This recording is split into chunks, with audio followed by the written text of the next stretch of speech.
Welcome back, guys.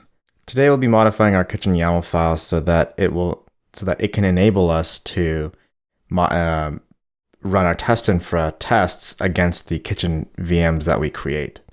Now, this is where you get into a bit of a design point of view and how you want to go ahead and either you can separate your VMs to be more in line with what you have in your top.sls, or you can have one single VM that accepts all the states from top.sls, regardless of how you have it structured on top.sls.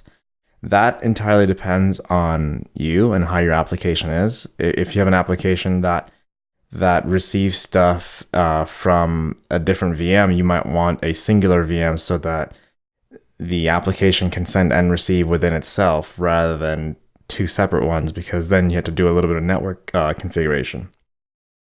However, I prefer keeping them separate. I want to have like a web VM, a app VM, a DB VM, and so on. And so therefore, I'm going to go ahead and keep them separate.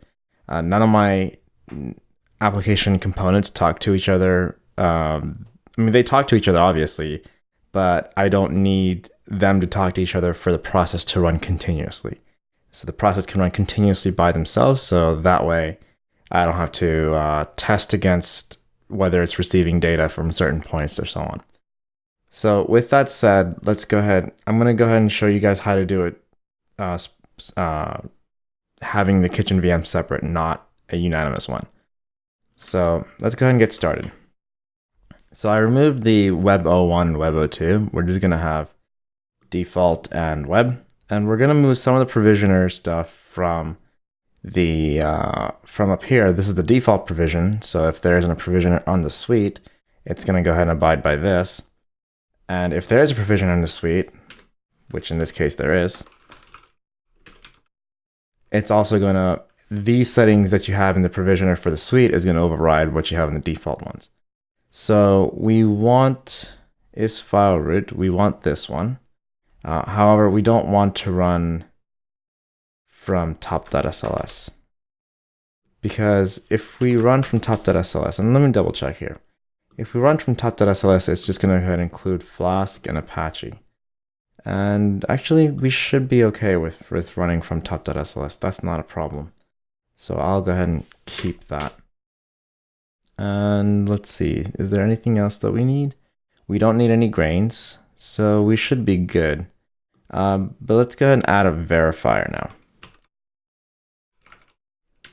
And it's going to be a shell verifier, and it's going to have a command, and we'll figure the command out just in a second. And I believe that's it, actually. So the command is going to be testinfra, and we'll make it very, very verbose. And it will run on the test/integration/ the kitchen suite. The kitchen suite is whatever we run it. So in this case, it will be web. And that's it. That's all we need. We don't need anything else. In fact, let's run this in Python 3, because I think this will run in Python 2. So Python 3, where do I have my test kitchen? Testinfra, not test kitchen. It's in user local bin testinfra. So /user local bin testinfra. That will run very verbose, and it will run the tests in the test folder, integration, and the kitchen suite, which will in this case be web. And since that's all I needed to run, I'm going to go ahead and take this out of the suite, since it doesn't need to be. It's very much a dynamics verifier. So if you have like specific tests for the suites, so for example, like if I have test integration web, and then I would just want to run a specific file or a specific list of files, then I'll add them to the suite rather than have it separate. However, I don't. This will pick up which suite this is running on, and it will run all the tests in that particular suite. So if I'm running it in default, it will go into the default folder and run whatever test I have in Testinfra folder here. However, I don't have anything there, so it's just going to go ahead and run the ones in the web folder. Okay. So now let's go ahead and get our kitchen test running. I deleted my VM, so we need to run kitchen test. Kitchen test, what it does is that if you already have a VM running, it will shut down that VM and it will go ahead and create a new one, then run the verifier. If you already have a VM running and you don't want to shut it down, you just run kitchen verify, and it will just run with the existing VM. So, however, I don't have one running, so I'm going to go ahead and do kitchen test web, and that will start up my web instance. So this takes a little bit, so I'm going to go ahead and pause right here, and whatever the results, if it fails, then we'll work through it. So it completed without any issues, minus this warning summary. This warning summary is actually coming from one of the libraries that Testinfra uses, so there's no way to mute this. There is a ticket out there right now to work around this. However, it's not completed yet in the GitHub issues. So if you look at the log, it's the same provisions that we've seen. You know, it installs everything we have with Salt, and then afterwards, what it does is that Testinfra performs its tests, and you see the tests right here. It says it's running test integration web Testinfra test Apache and test Apache service, which is my method or function, and that passed. So that means that whatever test that is, it's passed. So Apache must be running. And the other one is the test flask. So test flask port, which is port 8000, must be listening. So that's why that's passed. Afterwards, I forgot to mention, if you run a kitchen test, afterwards it will destroy the VM. So you might be better off, if you're going to run continuous tests, you might be better off running a kitchen converge and then running kitchen verify rather than kitchen test. Kitchen test will destroy the VM. So with that said, let's go back and go to our kitchen YAML, and I just want to make sure that everybody understands this. All we did is we created a verifier, and it just logs into our shell and runs Python 3 this particular string. Now, what this does is that Testinfra by default looks for this conf test, which connects to our VM, and once it connects to our VM, it runs the test in the directory. So our VM doesn't actually have Testinfra installed. There's no need for that, since Testinfra is doing this remotely. Second, I don't have a verifier needed to be on the suite. I know I said that I should have it, but since this is more of a dynamic verifier, I don't need to have it on the suite. However, if you did want to add it on the suite, you just move the verifier underneath the name, make sure it's indented over, so it becomes a part of the suite.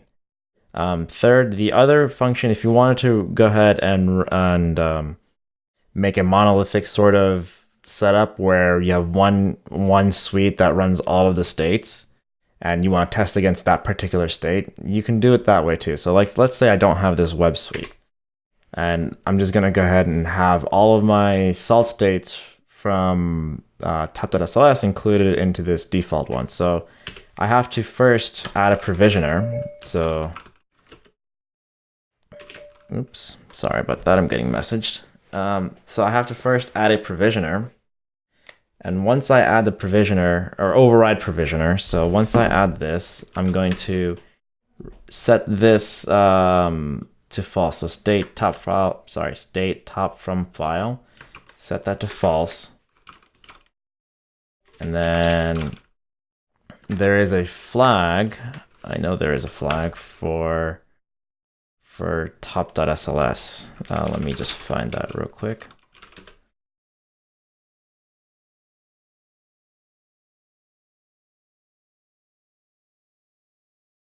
And it's this one here, so state top. So we add a state top, and then that's it. So state top, and we'll say it's base. That's the environment we're in. And it is for every host, And this is basically anything under this base is going to be what our top.sls looks like. And then we add all of the states here. So we add Flask, Flask app, Apache,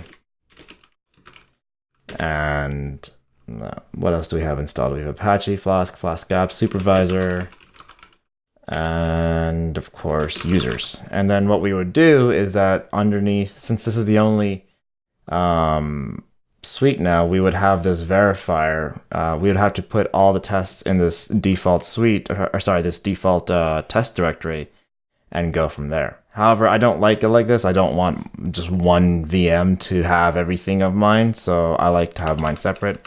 And again, that entirely depends on which application or what type of application you're running. So you may want to start up with having multiple different types of kitchen YAML files to test out and make sure you are squared away before you get settled in and make it the standard at wherever you're located. So I hope this sort of makes sense. We'll be doing a little bit more testing in the future. Actually in the next video. However, I'm going to go ahead and diverge from Testinfra into other testing environments like Inspec and go from there. I'll do a few more videos I may do a few more videos of Testinfra just to get you guys more of an idea. The only thing we tested so far is we tested if a service is running and if a port is listening. However, there are other things in that document that I provided in the earlier videos about Testinfra that you can do. You don't have to do just, these two things. So, but the reason why I want to get into Inspec is because Inspec is a much more mature application. It has more capability to test. However, it's written in Ruby, and this is everything we've been doing so far is in Python. That's not to say that Testinfra is inefficient or worse in any sort of way compared to Inspec. Testinfra is actually really good. It's very, very dynamic. You can create your own test suites using PyTest. It uses PyTest in the background. So if you do know Python, it becomes very it can become very a very good tool for you to use because you can build your own tests. Okay? So I hope to see you guys in the next video.